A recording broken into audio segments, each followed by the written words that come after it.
تمام دیکھنے والوں کو میرا سلام۔ ہسٹری آف تھاؤگوٹ کی پہلی 4 اقساط میں ہم نے صرف برادر خان کے خاندان کو دیکھا۔ اب ہم اس خطے میں رونما ہونے والے واقعات کو پڑھیں گے۔ تو شروع کرتے ہیں سواتیوں کے تاریخی پس منظر سے۔ جب یعقوب لیس کے ہاتھوں رتبیل ہشتم کا قتل ہوا تو 852 ہجری میں رتبیلیوں کی قدیم حکومت ختم ہو گئی، جو سن ہجری کی ابتدا سے سن 1852 تک جاری تھی۔ رتبیل خاندان کے حکمران خاندان رستمدار سے تعلق رکھتے تھے۔ رتبیل بادشاہوں کا انتظامی لقب تھا اور یہ نسب کے اعتبار سے تاجک تھے۔ رتبیل اول سے رتبیل ہشتم کے بعد رتبیل تاریخ میں دکھائی نہیں دیتے۔ یہ گبری سے ہجرت کر کے کوئی ہندوکش کے جنوبی علاقوں میں منتقل ہو گئے۔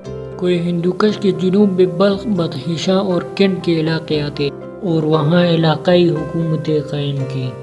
پھر یہ لوگ خلیفہ عباسی کے دور میں مسلمان ہوئے۔ رتبیل ہشتم کا لقب گبر تھا اور ان کی اولاد گبری مشہور ہوئی۔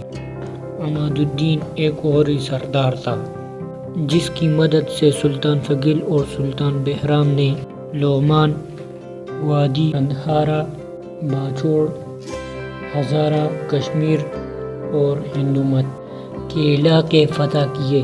سلطان فگیل اور سلطان بہرام دونوں بھائی تھے۔ 1816 سے کافی عرصے قبل سلطان بہرام نے کوہ سفید کے دامن میں واقع پاپین کو دارالخلافہ بنا۔ سلطان فگیل نے 1911 سے قبل لغمان اور ننگرہار کو فتح کر لیا اور ایک وسیع مملکت قائم کر دی جو مملکت گبر کہلاتی تھی۔ مملکت گبر میں ہزارہ، کشمیر، کابل، ننگرہار، باجوڑ، سوات، بنیر بشمول وادی گندھار شامل تھے اور پشاور تا دریائے جہلم۔ مملکت گبر کا قیام 1990 میں ہوا اور یہ وسیع سلطنت امیر تیمور کے حملوں تک 2 سال مستحکم رہی۔ سلطان فگیل کا مرکز کینٹ رہا اور اس کی وفات کے بعد کینٹ سے پاپین ہوا اور پاپین سے پھر سوات منتقل ہوا۔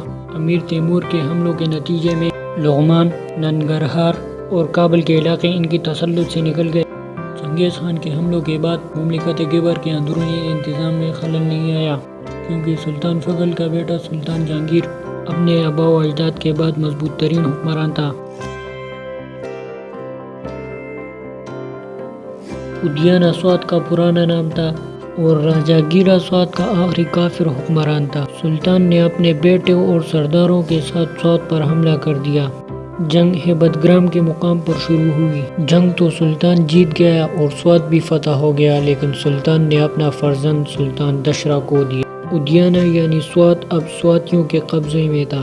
اس طرح 1190 سے 1399 تک ادیانہ، بنیر، باجوڑ، اشنغر، ہزارہ اور کشمیر سلطان بہرام کی اولاد کے تسلط میں تھے۔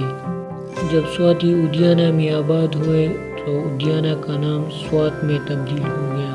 جب سلطان فگال وفات ہوا تو سواتیوں کے پاس سوات، بنیر، اشنغر، کشمیر، ہزارہ کے علاقے تھے۔ وفات کے بعد خانہ جنگی شروع ہو گئی اور اکثر شہزادے مارے گئے۔ آپس کی لڑائی کی وجہ سے یہ علاقے بھی خود مختار ہو کر ہاتھ سے نکل گئے۔ جب حالات بہت زیادہ خراب ہو گئے تو سلطان بہرام کو دوبارہ حملے کرنے پڑے۔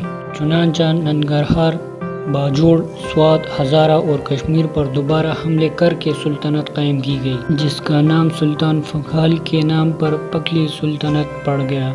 اب آتے ہیں سلطان فگال اور سلطان بہرام کے والد کی طرف کہ وہ کون تھا۔ ان کے والد کا نام سلطان کیجھامن تھا جو بلخ کا حکمران تھا۔ بلخ افغانستان کے حصے میں آتا ہے۔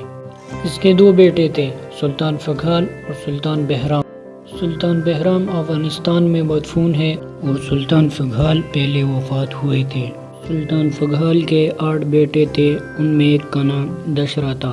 دشرا سوات کی جنگ میں مارا گیا اور دشرا کے 6 بیٹے تھے، ان میں ایک کا نام سلطان ارغوش تھا۔ سلطان ارغوش کے بارے میں ہم اگلی ویڈیو میں بات کریں گے۔ تب تک کے لیے والسلام۔